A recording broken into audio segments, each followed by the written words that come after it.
तो आप देखिए ब्रायोफाइट की पीडीएफ में जो फर्स्ट बुलेट है वहाँ पे आपको बता दिया गया है कि ब्रायोफाइट्स क्या हैं, मॉसेस और लीवरबर्ड्स। दो ग्रुप में हमने इनको क्लासीफाई कर दिया, मॉसेस और लीवरबर्ड्स।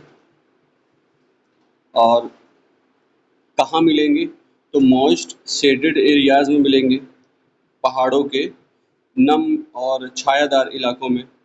इसके अलावा जो डैम्प और ह्यूमिड शेडेड लोकेलिटीज़ हैं वहाँ भी मिलेगी, ठीक है, यानी अभी गीली मिट्टी और जहाँ पे थोड़ी नमी होगी। ऐसा किस लिए चाहिए?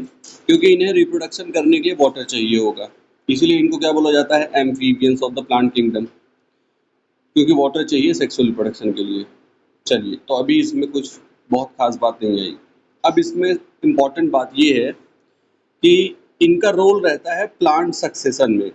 इसका मतलब ये हुआ कि मान लीजिए कोई ऐसा इलाका है जहाँ बिल्कुल भी वेजिटेशन नहीं है, एक भी वनस्पति नहीं है, वहाँ केवल चट्टाने हैं, तो वहाँ पे लाइकेन और ब्रायोफाइटा के कुछ मेंबर्स ग्रो करते हैं। और जब ग्रो करेंगे तो कुछ केमिकल्स रिलीज करेंगे, और ये केमिकल्स जो रॉक की अपर लेयर होगी उसको डिग्रेड करेगी, और ऐसे करके थोड़ा थोड़ा करके मिट्टी बनेगी। और जब मिट्टी बनेगी तो आगे पॉसिबिलिटी हो जाएगी कि जो हायर प्लांट्स है वो वहाँ पे ग्रो कर सकें, ठीक है। तो इसको एक अच्छा, ये काम कितने दिनों में होगा? नहीं, दिनों में नहीं होता, ये मिलियंस ऑफ ईयर्स में होता है। ये जो मैंने बात बोली है कि एक चट्टानी इलाके का जंगल में बदलना कुछ सालों में नहीं, मिलियंस ऑफ ईयर्स में होता है, ठीक है, यानी हजारों लाखों साल में होता है। इस प्रक्रिया को क्या कहा जाता है? सक्सेशन कहा जाता है। तो प्लांट सक्सेशन का ये मतलब हो गया। तो शुरुआत में पहले कौन आएंगे? पहले ब्रायोफाइट्स आएंगे और कुछ लाइकेन्स आएंगे, माने एल्गी और फंगस वगैरह। उसके बाद धीरे धीरे करके बारिश होगी, उनकी डेथ होगी, फिर अगली बार अगली जनरेशन आएगी, बारिश होगी, फिर डेथ होगी, ऐसा करके कई सालों तक ऐसा चलता रहेगा, तब जाके वहाँ हरा भरा जंगल बन पाएगा। तो इसे इसे कहा जाता है सक्सेशन, और सक्सेशन में इनका रोल रहता है। अच्छा, अब बात करते हैं कि इनका प्लांट बॉडी है होता कैसा है।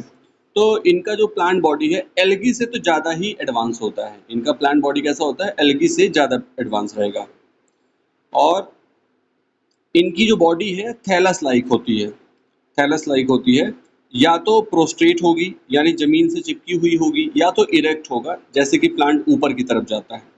तो या तो मिट्टी के साथ ये बिल्कुल पैरेलल चलेंगे, चिपके चिपके हुए, तो इसको बोल दिया प्रोस्ट्रेट। प्रोस्ट्रेट का मतलब ये होता है दंडवत हो जाना, ठीक है। प्रोस्ट्रेशन का मतलब होता है दंडवत होना, और इरेक्ट यानी कि खड़े रहना। और जब ये अटैच होंगे सबस्ट्रेटम से, मिट्टी मिट्टी जहाँ पे भी होंगे, तो किससे अटैच होंगे? राइजॉइड से। और राइजॉइड कैसा होता है? यूनिसेलुलर हो सकता है, मल्टीसेलुलर भी हो सकता है। यूनिसेलुलर भी हो सकता है, मल्टीसेलुलर भी, इंपॉर्टेंट है, ठीक है ना। फिर इनमें रूट स्टेम लीफ नहीं होता है, हाँ, लेकिन रूट लाइक स्ट्रक्चर होगा, लीफ लाइक स्ट्रक्चर होगा, और स्टेम लाइक स्ट्रक्चर होगा। हम कब कहेंगे कि रूट वास्तविक रूट है, लीफ वास्तविक लीफ है, स्टेम वास्तविक स्टेम है? जब वैस्कुलर बंडल होंगे, ठीक है, इनमें है नहीं। अब आगे बात करते हैं। इनका जो मेन प्लांट बॉडी है वो कैसा है? हैप्लॉइड है, यानी कि गैमेटोफाइट है। और इनकी जो डिप्लॉयड स्टेट होगी वो बहुत कम समय के लिए आएगी। इनकी जो डिप्लॉयड स्टेट होगी वो बहुत कम समय के लिए आएगी। अब इसके बाद जो मैंने अभी तक बातें बताई, इसको एक बार डायग्राम से भी समझ लेते हैं। तो आप देखिए, नीचे आएंगे आप पेज नंबर 4, पेज नंबर 4 और पेज नंबर 5। पेज नंबर 5 में आप आ जाइए। पीडीएफ का पेज नंबर 5 आप देखेंगे तो आपको, बल्कि 4 वाले को पहले देखिए, आपको 4 में दिख रहा है मार्केंसिया। इसमें से जो पहला वाला प्लांट है वो मेल है, और जो दूसरा वाला है वो फीमेल है, ठीक है ना। आप मेल वाले में देखिए, एंथ्रीडियो 4 आपको दिख रहा होगा। एंथ्रीडियो 4 का मतलब वो ब्रांच जिसमें कि मेल रिप्रोडक्टिव ऑर्गन डेवलप होगा। एंथ्रीडियो 4 का मतलब ये होता है वो स्ट्रक्चर जो कैरी कर रहा है क्या? एंथ्रीडियम। एंथ्रीडियो 4 क्या है? ये वो स्ट्रक्चर है जो कैरी कर रहा है क्या? एंथ्रीडियम। एंथ्रीडियम क्या है? तो ये भाई मेल सेक्स ऑर्गन, इसके अंदर क्या बनेगा? एंथेरोजॉइड बनेगा। और दूसरे तरफ आप देखिए, आपको दिखाई दे रहा है आर्कीगोनियो 4। तो आर्कीगोनियो 4 वो स्ट्रक्चर होता है जो आर्कीगोनियम को कैरी करता है।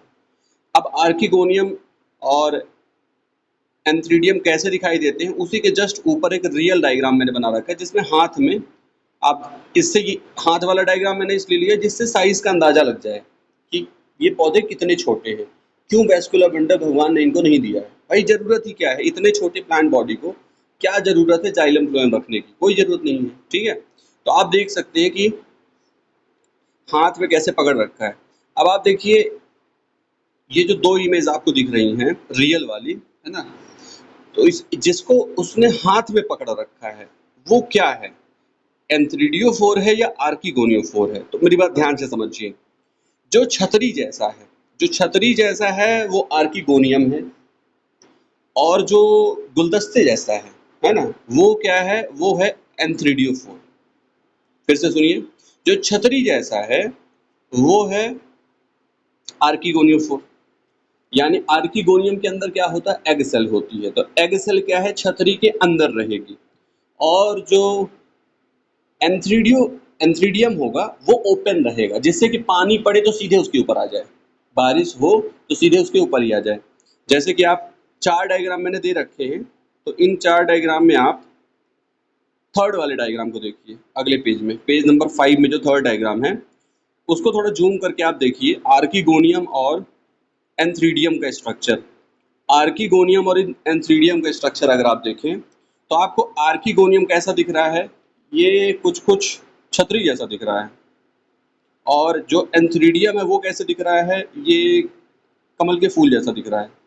ठीक है, और आप देख रहे हैं कि रेन ड्रॉप किसके ऊपर पड़ी हुई है, और एंथ्रीडियम के ऊपर पड़ी हुई है। तो ऊपर से जब बारिश का पानी आएगा तो एंथ्रीडियम के ऊपर पड़ेगा, और वो बारिश का पानी जब नीचे बहेगा तो अपने साथ क्या लेके जाएगा, अपने साथ एंथ्रोजॉइड को लेके जाएगा, मेल गैमीट को लेके जाएगा। ठीक है, एंथ्रोजॉइड कैसा दिख रहा है उसी वाले पिक्चर में देखिए कैसा दिख रहा है एंथ्रोजॉइड। एंथ्रोजॉइड थोड़ा जूम करके आप देखेंगे तो ये बाईफ्लैजिलेट होता है। ठीक है, इसमें ज़्यादा क्लियर नहीं दिख रहा है, बहुत हल्का सा ही है, बाईफ्लैजिलेट होता है। ठीक है, चलिए, तो आप यहाँ ये जो थर्ड वाला डायग्राम आप देख रहे हैं, थर्ड वाले डायग्राम में जो साइकिल आपको, लाइफ साइकिल जो आपको दिखाई दे रही है, इसमें ऊपर जो पिंक वाली लाइन है, जो पिंक वाली लाइन है वो हैप्लॉइड स्टेट को बता रही है। ऊपर वाला जो हिस्सा है लाइफ साइकिल का, जो ऊपर वाला हिस्सा है वो हैप्लॉइड स्टेट को बता रहा है, और जो नीचे वाला हिस्सा है वो डिप्लॉइड स्टेट को बता रहा है। यानी कि अब जो रियल वाला अपने को पिक्चर दिख रहा है, फर्स्ट वाला डायग्राम, फिर से उसको देखिए, फर्स्ट वाले को। मैं अगर आपसे पूछूं कि जो फर्स्ट वाली पिक्चर दिख रही है उसमें जो उसने हाथ में पकड़ा हुआ है वो क्या है, तो आंसर है वो गैमेटोफाइट है ना। सेकेंड वाले पिक्चर में जो मेल और फीमेल मार्केंसिया दिख रहे हैं, पूरी बॉडी जो दिखाई दे रही है वो क्या है, तो वो गैमेटोफाइट है। तो स्पोरोफाइट कहाँ है, उसी छतरी के अंदर। छाता जो होता है ना, तो छाते की जो स्पाइक्स होती हैं, जो उसमें लोहे की वो स्पाइक्स लगी रहती है ना, तो तुम ये समझ लो कि बस वो स्पाइक्स में ही कोई छोटा सा हिस्सा होगा जहाँ पे क्या है, आर्किगोनियम है, और आर्किगोनियम के अंदर क्या है, एग सेल है, और अंदर ही एग सेल से क्या फ्यूज हो गया है, एंथ्रोजॉइड फ्यूज हो गया है। फ्यूज होने के बाद क्या बना होगा, जाइगोट बना होगा, और जाइगोट फिर आगे जाकर के फुट सीटा कैप्सूल बनता है। क्या बनता है, फुट सीटा कैप्सूल। अब थर्ड वाले पिक्चर में देखिए, आपको क्या फुट सीटा कैप्सूल दिख रहा है, फुट सीटा कैप्सूल क्या आपको दिखाई दे रहा है? पिक्चर के बिल्कुल लेफ्ट साइड पे देखिए, फुट सीटा कैप्सूल यहाँ पे, ये इस तरह से, ये थर्ड वाली पिक्चर है। थर्ड वाली पिक्चर पे ऐसे जूम किया मैंने, तो ये देखिए फुट सीटा कैप्सूल आपको दिख रहा है। तो ये जो फुट सीटा कैप्सूल है, एनसीईआरटी में जो एनसीईआरटी का जो डायग्राम आप देख रहे हैं, पहले दो डायग्राम किसके, मार्केंसिया के हैं, अब तीसरा वाला डायग्राम काहे का है?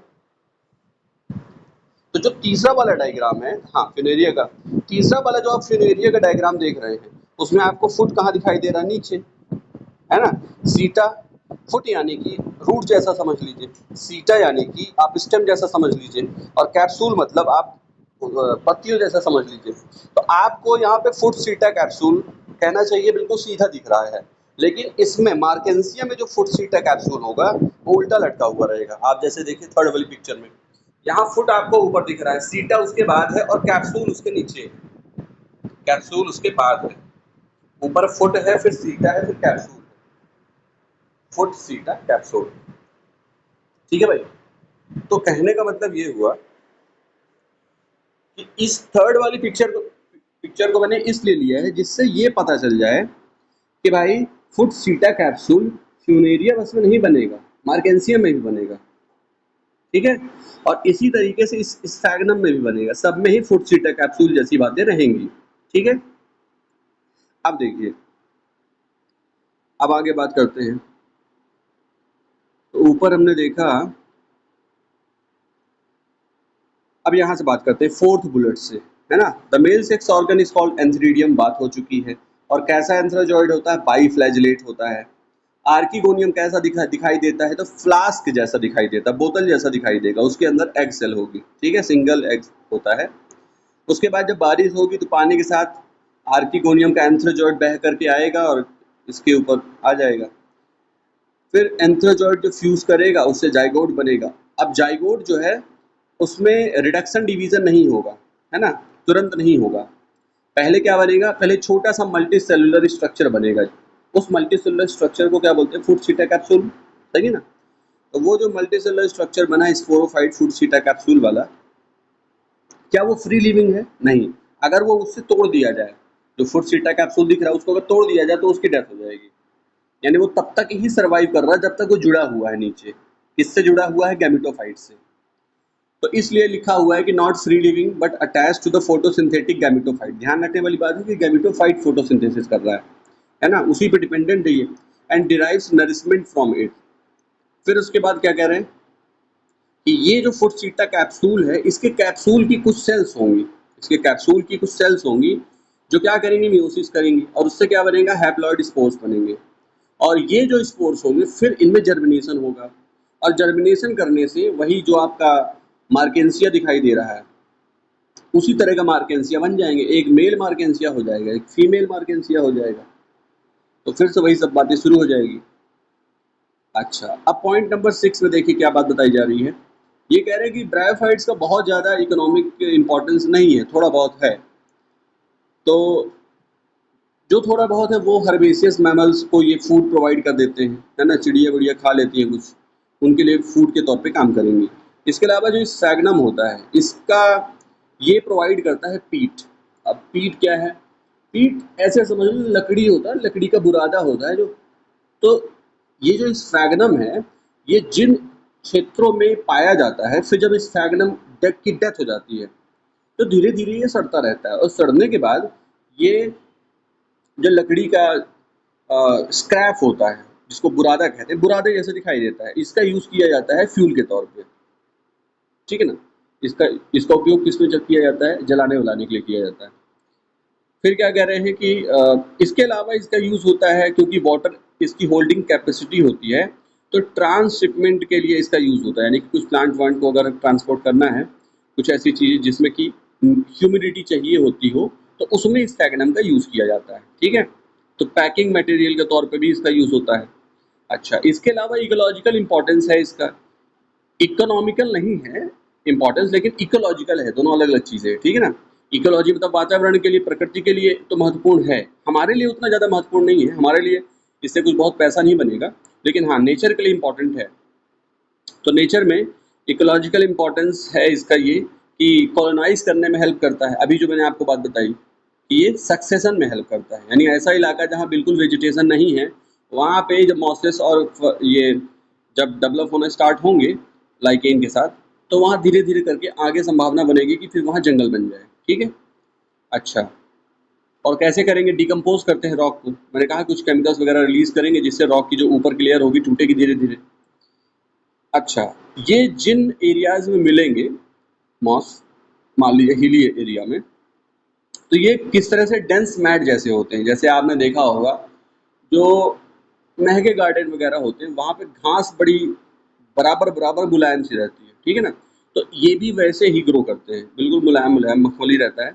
तो ये क्या करता है, इससे रेनफॉल से फिर सॉइल का इरोजन कम हो जाता है। तो ये भी एक इसका इंपॉर्टेंस हो गया सॉइल इरोजन को कम करने में। अब बात करते हैं अच्छा, जो फोर्थ वाला डायग्राम है, आप इसमें देखिए, आपको गेमा कप दिखाई दे रहा है। अगर आप उसको जूम करके देखेंगे तो ऐसा नहीं लग रहा आपको जैसे गमला रखा हो और गमले के अंदर कुछ हमने पत्तियां डाल दी हो, ऐसा लग रहा है। तो ये मार्केंसिया का ही स्ट्रक्चर है। मार्केंसिया में ही कप लाइक स्ट्रक्चर होते हैं, जिनके अंदर एक सेल होती है जो ग्रो करना स्टार्ट कर देती है, छोटा सा पौधा बना देती है, फिर मैच्योर होने के बाद अलग हो जाती है। तो ये इनका एसेक्सुअल रिप्रोडक्शन का मेथड है। अब बात कर लेते हैं लीवर बर्ड्स की। तो देखिए, लीवर बर्ड्स जो हैं लीवर जैसी इनका स्ट्रक्चर दिखाई देता है। तो ये ग्रो करते हैं, वही पुरानी बात, मॉइस्ट शेडी हैबिटेट्स में, नदियों के किनारे, है ना, दलदली इलाके में, डैम सॉइल, गीली मिट्टी में, बार्क ऑफ द ट्री, पेड़ के तने के ऊपर, और डीप इन द वुड्स, यानी कि घनघोर जंगल जहाँ होता है वहाँ, ऐसे इलाकों में ये पाए जाते हैं। प्लांट बॉडी जो है इनकी थैलॉइड होती है, मार्केंसिया इसका एग्जाम्पल है। और थैलस कैसा होता है इनका, डॉर्सी वेंट्रल होता है। डॉर्सी वेंट्रल का मतलब ये हो गया कि वो वाली सरफेस जो ऊपर दिखाई दे रही है वो अलग तरीके की होगी, और जो चिपकी हुई है मिट्टी से वो अलग तरीके की होगी, तो इसको डॉर्सी वेंट्रल कहा जाता है। क्लोजली एप्रेस्ड माने अच्छे तरह से चिपके हुए रहेंगे मिट्टी मिट्टी में, सबस्ट्रेट पे। अच्छा, इसके लीफी मेंबर्स भी होते हैं। देखिए, जो ऊपर मैंने पिक्चर ले रखी है उसमें सबसे लास्ट वाला जो डायग्राम है वो क्या है, उसको थोड़ा जूम करके आप देखिए, वही है लीफी लीवर बोर्ड, यानी कि इसमें लीफ जैसी स्ट्रक्चर्स आपको दिखाई दे रहे हैं। तो ये कह रहे हैं कि leafy members have tiny leaf like appendages, है ना, लीफ जैसी उसमें संरचनाएं होती हैं, और वो 2 रो में होती हैं, स्टेम लाइक स्ट्रक्चर के ऊपर लगी रहती है। स्टेम नहीं है, वो स्टेम लाइक स्ट्रक्चर है। एसेक्सुअल रिप्रोडक्शन लीवर बर्ड्स में कैसे होता है, तो फ्रेगमेंटेशन से होता है, यानी कि थैलस को अगर टूट जाए, उसको 2-3-4 हिस्सों में तोड़ दे, तो हर थैलस अपने आप ग्रो कर जाएगा, एक नया बॉडी बना लेगा। इसके अलावा इनके पास स्पेशल स्ट्रक्चर होता है जिसको बोलते हैं गेमा कप। और जो गेमा होता है वो कैसा है, आप देखिए पिक्चर कैसी दिख रही है, ग्रीन दिख रही है कि नहीं दिख रही, ग्रीन है, मल्टी सेलुलर है, एसेक्सुअल बर्ड है, यानी मेल फीमेल ऑर्गन इसमें डेवलप नहीं हो रहे हैं, एसेक्सुअल बर्ड है, स्मॉल रिसेप्टिकल्स के फॉर्म में होता है, और इसको गेमा कप कहते हैं। फिर ये डिटैच हो जाता है पेरेंट बॉडी से और इसमें से नया ऑर्गेनिज्म बन जाता है। सेक्सुअल रिप्रोडक्शन में इनमें जो सेक्स ऑर्गन है वो सेम प्लांट में, सेम थैलस में भी हो सकते हैं और डिफरेंट में भी हो सकते हैं। जैसे कि हमारे पास जो अभी एनसीईआरटी वाला जो डायग्राम मार्केंसिया वाला है उसमें तो डिफरेंट है, मेल फीमेल अलग अलग है, और ये कह रहे हैं कि सेम में भी हो सकता है, सेम भी हो सकता है, यानी कि बाईसेक्सुअल और यूनिसेक्सुअल दोनों तरीके का रहेंगे ये। फिर इसके बाद जो इनका स्पोरोफाइट है वो कैसा है, फुट सीटा कैप्सूल में डिवाइडेड होता है, ठीक। मियोसिस से स्पोर्स बनते हैं और फिर स्पोर्स का जर्मिनेशन होता है, उससे बन जाता है गैमेटोफाइट। तो ये सारी बातें थी। अब आ जाइए पेज नंबर 8 में, वहाँ पे भी एक डायग्राम बना हुआ है, और इस डायग्राम को हम पहले मॉसेस की जो थ्योरी दे रखी है उसको पढ़ लेते हैं, फिर देखते हैं। तो अब चलिए मॉसेस की बात करते हैं, पेज नंबर 9। तो मॉसेस में प्रीडोमिनेंट जो स्टेज होगा वो गैमेटोफाइट ही होता है, और इसमें 2 स्टेज होंगी। जो इनका गैमेटोफाइट है वो 2 तरह का होता है, या 2 स्टेज में रहता है। पहला स्टेज होता है प्रोटोनेमा। तो प्रोटोनेमा कैसा होता है, ऊपर वाले पिक्चर में देखिए आप प्रोटोनेमा कैसा दिखाई देता है, जूम करके आप देखिए, आपको जूम करके प्रोटोनेमा दिखाई देगा। जो स्पोर्स में जब जर्मिनेशन होता है तो जो शुरुआती अवस्था होती है उसको प्रोटोनेमा समझ लीजिए, जो शुरुआती अवस्था होगी उसको प्रोटोनेमा समझ लीजिए। फिर प्रोटोनेमा में ब्रांच वगैरह बनेंगी और फिर उसमें लीफ जैसा स्ट्रक्चर आ जाता है, तो इसको लीफी स्टेज कह देते हैं। यानी जो पहले वाली स्टेज है, आप उसको समझ लीजिए कि जैसे गन्ना नहीं होता है, गन्ने का पहले कुछ कुछ हिस्सा तोड़ करके जमीन पर रोप दिया जाता है, फिर वही जाके पूरा प्लांट बन जाता है। तो गन्ने का वो हिस्सा जो रोपा जाता है मिट्टी में, उसको समझ लो प्रोटोनेमा जैसा हो गया। अब फिर जब वो ग्रो कर जाएगा तो वो लीफी स्टेज बन गया, ठीक है। तो कह रहे हैं फर्स्ट स्टेज का नाम क्या है, प्रोटोनेमा स्टेज, और ये डायरेक्टली स्पोर से बनता है। और फिर ये कैसा होता है, क्रीपिंग होता है, यानी ये पैरेलल रहेगा, ग्रीन होता है, ब्रांच होता है, और फ्रीक्वेंटली फिलामेंटस होता है। और जो दूसरी स्टेज होती है उसमें लीफ लाइक स्ट्रक्चर आ जाते हैं, तो लीफी स्टेज कहा जा रहा है।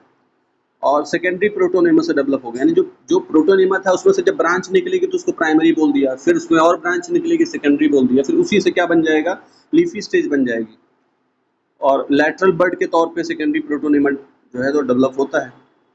अच्छा, फिर इसमें पत्तियां भी होती हैं, इसमें पत्तियां होती हैं, आप इस फ्रेगनम में देख सकते हैं एनसीईआरटी वाले डायग्राम में, जो स्पाइरल तरीके से अरेंज होती हैं और ये मल्टी सेलुलर और ब्रांच्ड राइजोइड से अटैच होते हैं। और इसी वाले स्टेज में यानी कि जब लीफ लाइक स्ट्रक्चर्स आ जाएंगे तभी सेक्स ऑर्गन्स डेवलप होंगे। तो सेक्स ऑर्गन्स कैसे डेवलप होंगे, अब आप जो मैंने डायग्राम यूज़ किया है इस फ्रेगनम का, आप उस वाले में देखिए, मैंने 2 इमेज यूज़ की हैं, दोनों सेम ही प्लांट के लिए हैं। तो देखिए फर्स्ट वाले में आप देख रहे हैं, लेफ्ट साइड से स्टार्ट किया जाए तो आपको लीफ दिखाई दे रही है, लीफ के ऊपर आपको सीटा और कैप्सूल दिख रहा होगा, आपको लीव्स दिख रही होंगी, उसके ऊपर सीटा और कैप्सूल दिख रहा होगा। फिर जो कैप्सूल है, कैप्सूल से आप देख रहे हैं स्पोर्स निकल रहे हैं, फिर आप देख रहे हैं स्पोर्स जर्मिनेट हो रहे हैं, यंग लीफी गैमेटोफाइट बन रहा है।